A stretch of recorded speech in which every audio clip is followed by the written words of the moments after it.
يكافئ مزيدا. يا ربنا لك الحمد كما ينبغي لجلال وجهك وعظيم سلطانك.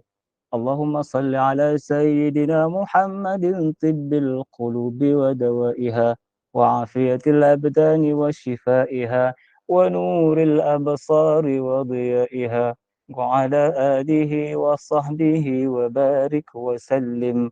اللهم اغفر لنا ذنوبنا ولوالدنا وارحمهم كما ربونا صغارا. اللهم اغفر لنا ذنوبنا وإسرافنا في أمرنا وثبت أقدامنا وانصرنا على القوم الكافرين. اللهم اغفر لنا ذنوبنا ما قدمنا وما أخرنا وما أعلنا وما أسررنا وأنت أعلم منا بذنوبنا. فاغفر لنا ذنوبنا عامة برحمتك يا أرحم الراحمين. اللهم إنا نسألك الهدى والتقى والعفاف والغنى. اللهم إنا نسألك موجبات رحمتك وعزائم مغفرتك والغنيمة من كل بر والسلامة من كل إثم والفوز بالجنة والنجاة من النار والعفو عند الحساب. لا إله إلا أنت سبحانك إنا كنا من الظالمين. اللهم أنزل علينا يا الله دواء من دوائك وشفاء من شفائك ورحمة من رحمتك وبركة من بركاتك على هذه الأوجاع والأسقام والأمراض فتبرأ فتبرأ فتبرأ بإذن الله. إلهنا علمك كاف عن سؤالنا، اكفنا بحق الفاتحة سؤالا، وكرمك كاف عن مقالنا، أكرمنا بحق الفاتحة مقالا، وحصل ما في ضمائرنا وهو شفاء لأمراضنا ويشفي صدور قوم مؤمنين وشفاء لما في الصدور وهدى ورحمة للمؤمنين. فيه شفاء للناس وننزل من القرآن ما هو شفاء ورحمة للمؤمنين. وإذا مرضت فهو يشفين قل هو للذين آمنوا هدى وشفاء. شفاء عاجلا شفاء لا يغادر سقما ولا ألما إلا شفاء. Ya Allah, ya Rahman, ya Rahim. Apalah kiranya ya Allah, jika ada yang berdosa di kalangan kami, Engkau ampunkanlah. Jika ada orang yang sakit di kalangan kami, Engkau sembuhkanlah. Jika ada orang yang susah hati di kalangan kami, Engkau bahagiakanlah. Jika ada orang yang dalam kesempitan, Engkau lapangkanlah. Jika ada orang yang dalam kemiskinan, Engkau kayakanlah. Jika ada orang yang dalam serba kekurangan, Engkau cukupkanlah. Jika ada orang yang sedang bermusafir dari kalangan kami, Engkau sampaikanlah dengan sejahtera. Jika ada orang yang sedang menghadap peperiksaan, Kau kurniakanlah ketenangan dan kejayaan kepadanya. Jika ada orang yang meminta kepadamu, ya Allah. Jika ada orang yang dizalimi, ya Allah, Engkau tolonglah, ya Allah. Jika ada orang yang sedang berjuang, ya Allah, Engkau kurniakanlah kejayaan kepadanya. Kurniakanlah kemenangan kepadanya. Ya Allah, ya Tuhan kami, jika ada orang yang meminta kepadamu sebarang hajat daripada hajat untuk kebaikannya di akhirat, Engkau redha, Engkau laksana, Engkau permudahkanlah segala permintaannya ya Rabbal Alamin. Ya Allah, ya Tuhan kami, Engkau berkatilah ya Allah seluruh sahabat pencinta Al-Quran, ahli sahabat pencinta Al-Quran yang sentiasa setia, komited ya Allah, bergabung pada setiap waktu dan ketika untuk membaca ayat-ayat suci Al-Quran, untuk memahami, mentadabur dan menghayati serta mengamalkannya ya Allah, ya Arhamar Rahimin. Engkau berkatilah kami semua ya Allah dengan usaha kami yang kecil ini ya Allah. Engkau kurniakanlah keberkatan ya Allah agar ia berkembang dan bertambah baik untuk kami ya Rabbal Alamin. Ya Allah, ya Tuhan kami, Engkau kurniakanlah ya Allah limpahan rahmat dan keberkatan-Mu kepada ahli jawatan kuasa ya Allah yang sentiasa bertungkus lumus komited ya Allah di dalam menyusun dan melancarkan program-program berunsur Al-Quran. Ya Allah, ya Tuhan kami, kurniakanlah kekuatan, kesabaran, kesepakatan dan kesepaduan antara mereka untuk terus berjuang ya Allah menyampaikan Al-Quran kepada segenap masyarakat. Ya Allah, ya Tuhan kami, seterusnya kami mohon kepadamu ya Allah, Kurniakanlah limpahan kasih sayangmu dan keberkatanmu, rahmatmu ya Allah kepada orang yang sentiasa mewakafkan harta bendanya, yang sentiasa mengisi tabung sahabat pencinta Al-Quran dengan RM2 dan juga infak dermanya ya Allah itu. Engkau terimalah ya Allah sebagai satu sedekah yang berpanjangan. Ya Allah ya Tuhan kami kurniakanlah rahmat dan keberkatanmu kepada mereka semua ya Allah ya Arhamar Rahimin. Ya Allah ya Tuhan kami, Allahumma inna naj'aluka fi nuhuri a'da'ina wa na'udzubika min syururihim. Allahumma baddid syamlahum wa farriq jam'ahum wa shattit kalimatahum wa zalzil aqdamahum wa sallit alaihim kalban min kilabika ya qahhar ya jabbar ya muntaqim ya Allah. Allahumma ya munzilal kitab wa ya mujriyas sahab wa ya hazimal ahzab ihzimhum ya Allah.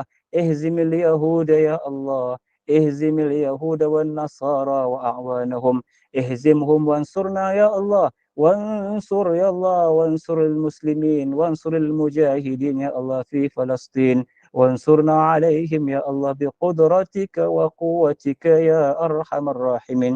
Ya Allah ya Tuhan kami, Engkau maha mendengar ya Allah.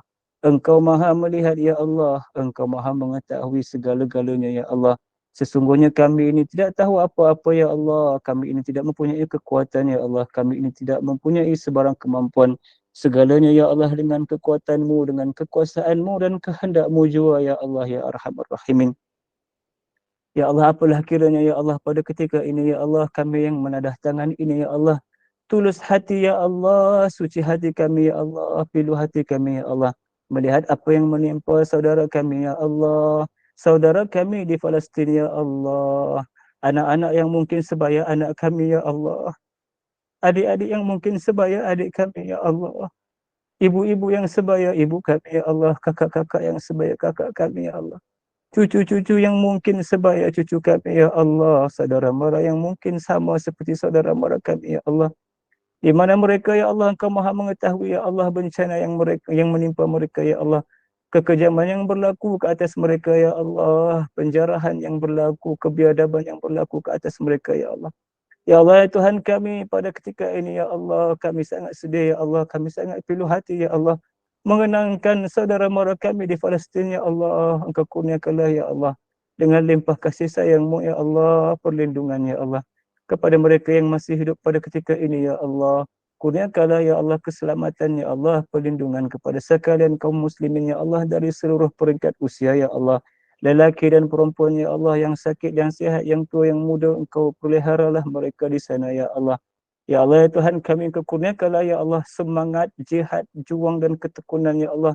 Kesungguhan ya Allah, ketelitian dan perancangan yang rapi ya Allah. Bantulah seluruh mujahidin ya Allah. Bantulah seluruh tentera mujahidin ya Allah yang sedang merancang perjuangan mereka ya Allah untuk menumpaskan Zionis dan Israel ya Allah. Ya Allah ya Tuhan kami, bantulah ya Allah, menangkanlah Islam dan kaum muslimin di sana. Kurniakanlah rahmat-Mu dan kasih sayang-Mu kepada mereka ya Allah. Lindungilah mereka ya Allah daripada kejahatan dan kekejaman ya Allah yang sedang berlaku ke atas mereka ya Allah. Ya Allah ya Tuhan kami mohon kepada-Mu ya Allah. Seperti mana Engkau kurniakan keamanan kepada kami, kurniakanlah juga kepada mereka. Seperti mana Engkau kurniakan kebebasan kepada kami, kurniakanlah kebebasan kepada mereka. Seperti mana Engkau kurniakan kemerdekaan kepada kami, kurniakanlah kepada mereka. Seperti mana Engkau kurniakan makan dan minum sehat dan senang, rehat dan tidur yang cukup kepada kami. Kurniakanlah juga segala nikmat kepada mereka, ya Allah. Ya Allah, Tuhan kami, peliharalah negara kami, ya Allah. Peliharalah negara Malaysia kami ini ya Allah yang kami sayangi, yang kami cintai daripada sebarang anasir dan niat jahat yang buruk ya Allah yang mungkin telah dirancang oleh musuh-musuh Islam. Ya Allah ya Tuhan kami, peliharalah negara kami ya Allah daripada sebarang kejahatan dan keburukan yang dirancang oleh musuh Islam. Ya Allah ya Tuhan kami, peliharalah negara kami ya Allah daripada segala perancangan dan niat buruk yang dirancang oleh musuh Islam. ربنا آتنا من لدنك رحمة وهيئ لنا من أمرنا رشدا ربنا آتنا في الدنيا حسنة وفي الآخرة حسنة وقنا عذاب النار وصلى الله على سيدنا محمد وعلى آله وصحبه وبارك وسلم والحمد لله رب العالمين. إذن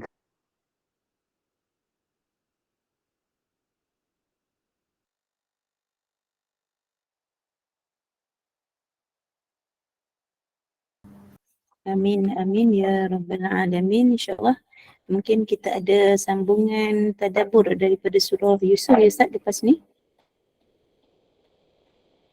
Ya, ada. Ada ya? Okey, baik Baik, insyaAllah. saya teruskan. Okey, baik. Silakan. Assalamualaikum warahmatullahi wabarakatuh. Bismillah wassalatu Waalaikumsalam. wassalamu ala Rasulillah wa ala alihi wa sahbihi wa man nasarahu wa wala. Ya Rabbi lakal hamdu hatta tarda wa lakal hamdu idza radita wa lakal hamdu ba'da ridha. Ya Rabbi lakal hamdu kama yanbaghi li jalali wajhika wa azimi sultanik.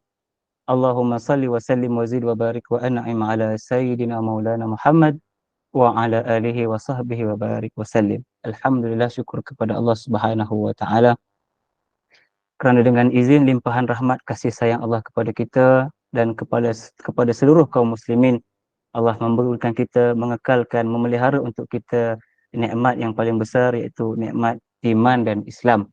Mudah-mudahan Allah Subhanahu wa taala terus memberikan kita semangat untuk menimba ilmu, menambah keyakinan dan kekuatan iman kita untuk kita terus berada di atas landasan iman dan Islam ini. Mudah-mudahan insya-Allah. Maafkan saya kerana saya terselit doa untuk Palestin tadi. Tapi sebenarnya ini adalah satu solidariti yang perlu diangkat di dalam jiwa kita. Kesatuan yang perlu ada dalam jiwa setiap kaum muslimin di seluruh dunia. Perasaan yang sama, semangat yang sama, bantahan yang sama, tentangan yang sama terhadap apa yang berlaku di Palestin pada ketika ini. Dan sebenarnya harus kita wasiatkan, harus kita perturunkan kecintaan ini, kesayangan ini kepada anak cucu kita dan kita sebarkan kepada seluruh kaum muslimin dan kita sentiasa sepatutnya mengangkat tangan untuk mendoakan kaum muslimin pada setiap kali lepas solat. Dan kalau boleh kita jadikan zikir kita setiap waktu kita doa, Allahumma inna naj'aluka fi nuhuri a'daina. Ya Allah, kami jadikan engkau di batang tengkuk leher musuh-musuh kami. Wa na'udzubika min syururihim, dan kami minta lindung persimpangan daripada kejahatan-kejahatan mereka. Maknanya kita minta Allah Ta'ala lindung kita dan kita minta Allah Ta'ala lindung juga kaum muslimin yang lain daripada kejahatan musuh-musuh Islam. Baik. Jadi saya nak sambung mungkin satu ayat saja, sekitar beberapa minit yang tinggal ini. Satu ayat sahaja pun jika kita dapat fahami dan tadabbur dengan baik, insya-Allah mudah-mudahan ada penghayatan dapat kita angkat ke permukaan hati kita. Baik, ayat yang ke-7. A'udzubillahi minasyaitonirrajim.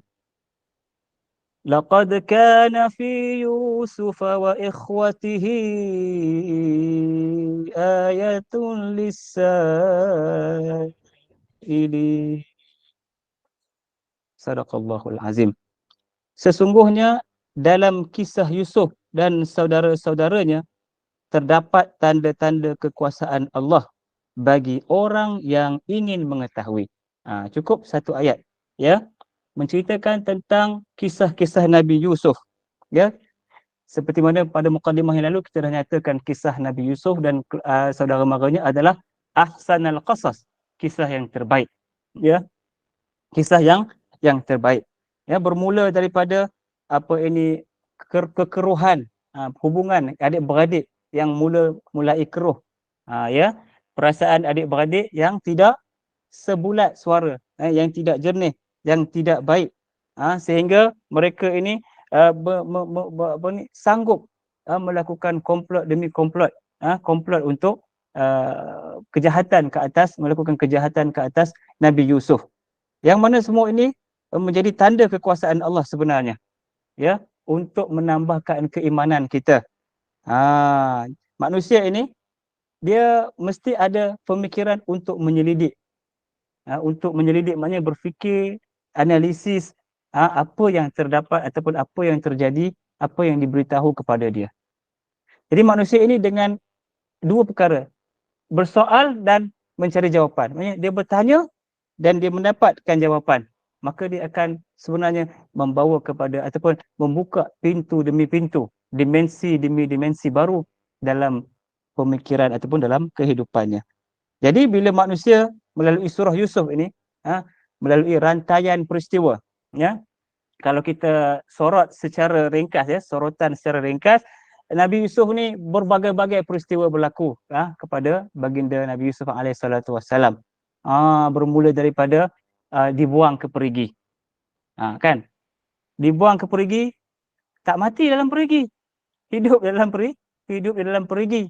Jadi bila hidup, Allah Ta'ala takdirkan datanglah gerombolan ataupun pedagang yang nak menuju ke Mesir. Berhenti di situ. Perigi itu pula, sebenarnya perigi itu bukanlah untuk minum air, itu telaga buta. Perigi buta, mana tempat tak ada air. Cuma ada lubang yang dalam. Jadi mungkin perigi lamba yang telah ditinggalkan. Dalam Quran disebut ghayabatil jubb, iaitu sumur yang dah mati. Sumur yang dah mati, yang tak ada air. Dibuang di Nabi Yusuf ke dalam itu. Kerana apa? Kerana dengki. Dengki siapa? Dengki adik-beradik Nabi Yusuf. Kerana ayah mereka menyayangi Nabi Yusuf lebih daripada 10 saudara yang lain. Jadi kerana dengki.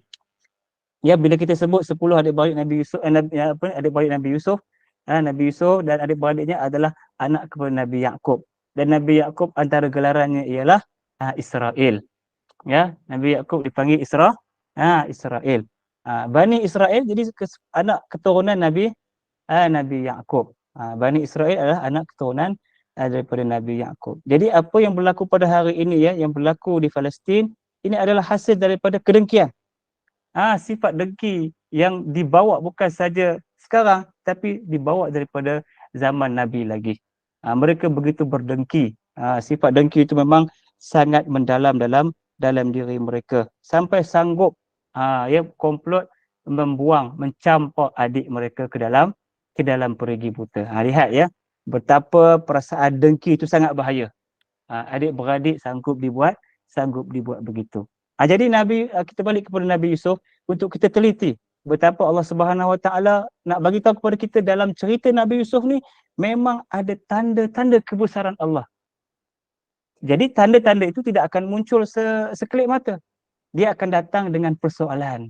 Lisailin, Allah kata, bagi orang yang mahu bertanya, bagi orang yang mahu menyelidiki, bagi orang yang mahu orang kata apa, mencari kebenaran. Jadi Nabi Yusuf bila dah orang kata apa, bila dah jatuh dalam perigi, ada pula orang ambil dia. Nabi Yusuf pun dah naik dalam timba tu, dapat diselamatkan. Naik ke atas, dibawa pula ke Mesir. Dibawa pula ke Mesir, dijual pula sebagai hamba. Dibeli pula oleh Raja Muda Al-Aziz. Kemudian hidup pula Raja Muda Al-Aziz tengok Nabi Yusuf ni, budak ni ada potensi, ada kebaikan yang akan dibawa di satu hari nanti. Siapa tahu? Tapi itu adalah hasil daripada firasat. Firasat Al-Aziz. Bawa ke istana, dibesarkan pula dalam istana. Kemudian Nabi Yusuf ditinggikan martabatnya. Disuruh isteri Al-Aziz jaga. Boleh kita anggap budak ni sebagai anak angkat. Maknanya dijaga, ditata, kasih sayang. Jadi berbagai-bagai peristiwa yang berlaku sampailah kepada peristiwa isteri Al-Aziz sendiri jatuh hati dengan Yusuf. Kemudian Nabi Yusuf dicampak ke dalam penjara. Peristiwa masuk dalam penjara pun ada hikmah. Persoalan, pertanyaan yang boleh diselidiki, yang dicari hikmah oleh kita sebagai pelajaran. Kemudian dengan mimpi yang dialami oleh dua orang penghuni penjara itu, dan mereka menceritakan kepada Nabi Yusuf, dan Nabi Yusuf pula boleh mentakwilkan mimpi, dan berbagai-bagai peristiwa berlaku. Akhirnya Nabi Yusuf tak semata-mata dapat keluar daripada penjara. Bukan dia saja keluar, habis orang-orang yang dua orang tadi pun keluar daripada penjara. Jadi yang mana asalnya dua orang tadi pun tak tahu bila nak keluar daripada penjara, sebab kes-kes dia orang ni tak siasat dah bertahun-tahun. Duduk dalam penjara tu tak tahu apa akan jadi, bila akan keluar. Tapi oleh kerana itu keluar daripada penjara, sebab apa? Ada orang tahu Nabi Yusuf boleh takwil mimpi, boleh tafsir mimpi yang dialami oleh raja. Jadi semua itu akhirnya Nabi Yusuf dipercayai mentafsir mimpi dengan mimpi yang betul, diangkat menjadi raja muda, jadi gubernur. Kemudian mak ayah pula kebetulan tempat mereka, iaitu tempat Nabi Yaqub di Kanaan, mengalami bencana kemarau, putus bekalan makanan. Adik-beradik datang, adik-beradik yang telah membuat kecelakaan kepada Nabi Yusuf, campak Nabi Yusuf dalam telaga buta, datang menjumpa Nabi Yusuf. Nabi Yusuf kenal. Itulah dia ajaran yang Nabi Yusuf nak sampaikan. Budi buruk tidak dibalas dengan budi buruk, tapi budi yang buruk itu dibalas dengan budi baik. Jadi sampai ke situ, sebenarnya ada tanda-tanda kebesaran Allah Subhanahu Wa Taala bagi orang yang mahu menyelidiki. Jadi setakat itu sajalah saya rasa perkongsian untuk kita pada malam ini, satu ayat yang mempunyai banyak makna, banyak pengajaran yang penting yang saya ringkas-ringkaskan. Mudah-mudahan kita dapat ambil pelajaran atau kita nampak bahawasanya dalam kisah Nabi Yusuf ni Allah nak beritahu kepada kita ada tanda-tanda kebesaran Allah Subhanahu Wa Taala, ada hikmah. Kalau kita cuba terjemahkan kisah Nabi Yusuf ni dalam kehidupan kita, ya, sebagai manusia, cuba kita tilik balik, cuba kita tinjau balik sejarah kita, langkah kita, langkah dalam kehidupan kita di atas dunia ini. Kadang-kadang ada perkara yang kita alami tidak seperti yang kita mahukan. Kita buat lain, kita nak lain, tapi yang terjadi dalam kehidupan kita lain. Sebab apa? Sebab kehidupan kita ini adalah berada di dalam aturan perjalanan perancangan Allah Subhanahu Wa Taala, dalam perencanaan Allah Subhanahu Wa Taala. Jadi apa yang penting ialah kita jaga jiwa kita. Kita jaga iman kita, jangan sampai jauh daripada Allah Subhanahu Wa Taala yang telah mengatur kehidupan kita ini seluruhnya. Lihat Nabi Yusuf, walaupun diuji dengan badai gelombang kehidupan yang berbagai-bagai, tapi akhirnya dia berada di takhta junjungan kemuliaan juga. Begitu juga kita, walaupun kita diuji dengan berbagai ujian, tapi jangan jauh daripada Allah Subhanahu Wa Taala. Mudah-mudahan kita ini tetap berada di atas takhta iman dan Islam. Aqulu qawli hadza wa astaghfirullahal azim li wa lakum. Terima kasih, minta ampun, minta maaf. Kembali kepada saudari moderator. Baik, Alhamdulillah. Syukran jazilan kasiran Al-Fadhil Ustaz Muhammad Saiful Amar di atas pimpinan surah-surah pilihan dan juga bacaan doa kepada kita semua dan juga terutamanya buat saudara-saudara kita di Palestin sana. Semoga Allah makbulkan segala doa kita malam ni, dan juga tidak dilupakan tafsiran ataupun tadabbur daripada satu ayat surah Yusuf yang merangkumi keseluruhan cerita berkaitan dengan kisah Nabi Yusuf di dalam Al-Quran Al-Karim. Alhamdulillah, semoga sama-sama kita semua dapat mengambil pengajaran dan juga iktibar. Semoga kisah itu dapat menjadi tauladan kepada kita, kekalkan iman kita, bantu kita ya Allah semua sekali untuk sama-sama kita teruskan pancaroba kehidupan ini di landasan iman dan Islam yang sebenar, insya-Allah. Baik, terima kasih Ustaz, terima kasih kepada seluruh jemaah Halaqah Maya yang bersama pada malam ini. Semoga beroleh manfaat bersama. Saya mewakili admin Kelab Sahabat Pencinta Al-Quran pada malam ini, mohon maaf sekiranya ada tersalah kata, terlanjur bicara, dan saya kembalikan majlis kita kepada Al-Fadhil Ustaz untuk sama-sama kita tangguhkan dengan tasbih kafarah dan suratul Asr. Silakan Ustaz. Terima kasih. A'udzubillahi minasyaitonirrajim. Bismillahirrahmanirrahim. Subhanakallahumma wa bihamdika asyhadu an la ilaha illa anta astaghfiruka wa atubu ilaik. Bismillahirrahmanirrahim. Wal 'asri innal insana lafi khusr illa alladhina amanu wa 'amilus salihati wa tawasaw bil haqqi wa tawasaw bis sabr. Amin ya rabbal alamin. Terima kasih Ustaz. Terima kasih Ustaz. Assalamualaikum. Semoga panjang umur. Terima kasih Ustaz.